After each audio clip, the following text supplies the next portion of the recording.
Okay, so we have a man in shorts, goes out in his front yard every morning about 6 a.m., climbs a flagpole, comes back down, climbs it again, comes back down, does it one more time, and goes back into his house to eat breakfast.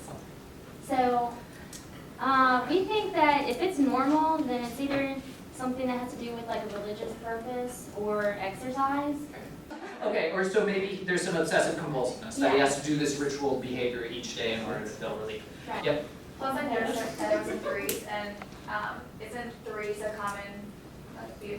If we look at some sort of obsessive behavior of counting, it's certainly not uncommon to see people liking 3 and kind of focusing on that and counting by 3s and thinking about 3s and divisible by 3, absolutely. Okay, so we think this one is probably abnormal, but given his religious practices, maybe could be considered normal. Okay, when dealing with a patient, get ready. A doctor barks like a dog and crawls on his hands and knees.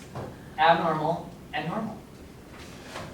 Well, the only thing we came up with was normal was if maybe the patient was a kid and he was trying to get on the kid's level.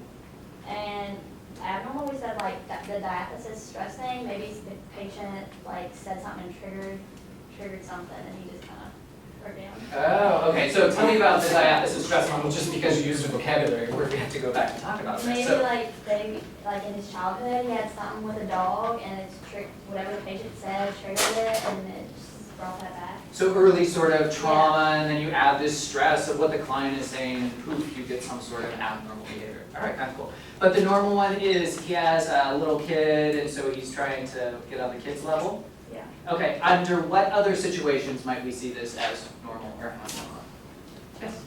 I guess like cultural relativity, like in Africa, some tribes there, like the healers will actually bark like dogs and crawl like dogs Okay. as a form of treatment Okay. and healing, as a ritual. So we were only looking at this through the frame of Western, United States, that sort of lens, and you've taken it from a cultural perspective and said cultural relativism might be going on here, and we have to view it through a different lens. Okay, other examples?